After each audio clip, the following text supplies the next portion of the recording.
pengenalan komunikasi untuk perubahan sosial. Keupayaan untuk berkomunikasi penting dalam semua aspek kehidupan. Komunikasi membolehkan pertukaran maklumat dan perkongsian idea. Komunikasi yang jelas dan berkesan bukan sahaja dapat membantu menyelesaikan isu tetapi juga dapat membantu mengukuhkan dan mengembangkan hubungan antara manusia. Malah pada zaman ini mustahil untuk menafikan kebergantungan manusia terhadap teknologi maklumat. Matlamat negara untuk menjadi negara maju dapat dicapai dengan kepakaran dalam bidang teknologi maklumat. Kebaikan teknologi komunikasi dan maklumat (ICT) pula terdapat 3 bahagian.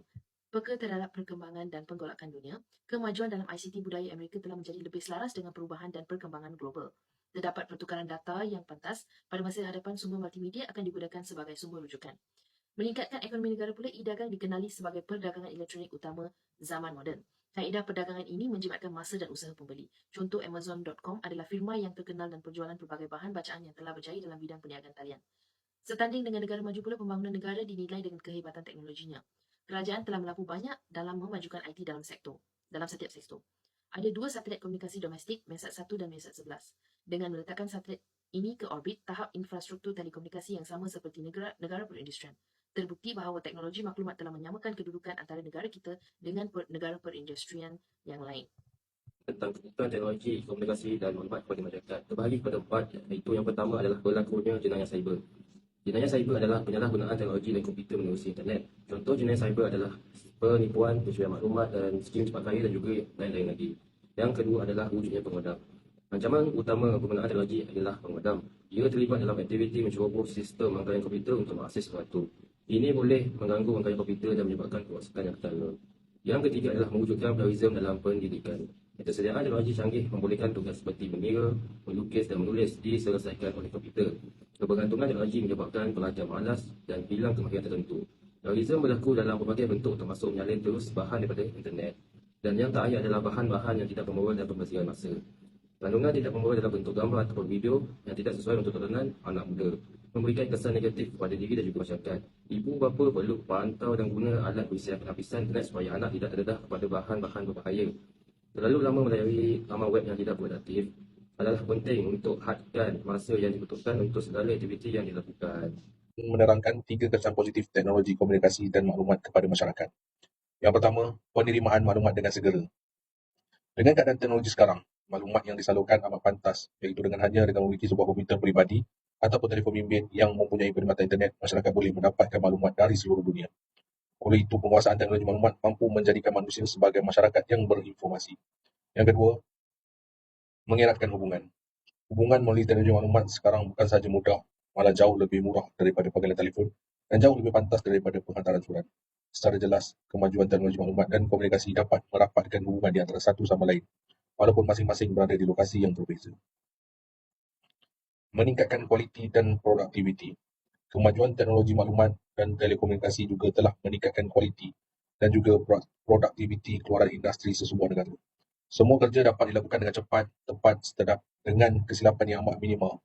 Oleh kerana dengan adanya kemudahan email, sesuatu maklumat boleh dihantar dengan cepat melewati batas pada negara, masa dan juga ruang. Untuk bersaing di pasaran antarabangsa, kemajuan teknologi maklumat sangat diperlukan supaya tidak ketinggalan dalam apa-apa urusan atau berita yang boleh memberi impak kepada perniagaan kita. Negatif teknologi maklumat dan komunikasi kepada masyarakat. Yang pertama adalah masalah psikologi dan kesihatan mental. Wabak COVID-19 telah memberi banyak kesan negatif kepada dunia, telah masuklah Malaysia. Antara peningkatan yang ketara dapat diperhatikan dari segi capaian internet dan penggunaan teknologi digital dalam kalangan pengguna. Kesan penggunaan peranti elektronik secara berlebihan akan mendatangkan masalah psikologi dan kesihatan mental, kesihatan mata, kesukaran untuk fokus, serta masalah interaksi sosial yang perlu diambil perhatian oleh keluarga. Aktiviti bully cyber juga boleh terjadi disebabkan mereka ingin berseronok dengan membuat jenaka. Sebagai contoh, gemar menggunakan perkataan-perkataan lucah, berbau fitnah dan hasutan. Tanpa sedar, tindakan tersebut akan menguris emosi dan mental mangsa serta boleh menyebabkan mangsa kehilangan keyakinan diri. Menurut penyelidik bully cyber JC Yong, memetik laporan tabung kanak-kanak Pertubuhan Bangsa-Bangsa Bersatu 2020, Malaysia adalah tempat kedua di Asia adalah pekerja terpaksa bekerja di luar waktu jabat. Penggunaan teknologi juga memberi satu kesan negatif yang luar biasa kerananya tanpa dilihat daripada fizikal, iaitu pekerja terpaksa bekerja di luar waktu jabat. Contoh, setelah kewujudan teknologi yang moden ini, secara tidak langsung pekerja akan dapat tugasan atau arahan daripada majikan melalui aplikasi WhatsApp, WeChat dan sebagainya. Perkara ini dapat menimbulkan perasaan ketidakpuas hatian dan tidak keselesaan pekerja terhadap majikan sehingga boleh menyebabkan berlaku konflik yang lebih serius. Kesimpulan, di dalam dunia yang bertambah maju ini, teknologi maklumat dan maklumat telah menjadi sebahagian daripada kehidupan kita. Jangan kita untuk memelihara keamanan dan keselamatan negara. Ia adalah amalan biasa untuk memasang kamera data tertutup CCTV di ruang awam termasuk sekolah, tempat masjid dan bank. Itu akan dirakam oleh kamera video yang akan membantu polis dalam siasatan jenayah mereka. Selain itu, agensi penguatkuasa akan meletakkan suspek di bawah tahanan dan meneruskan prosedur yang di mahkamah menggunakan bukti yang telah direkodkan.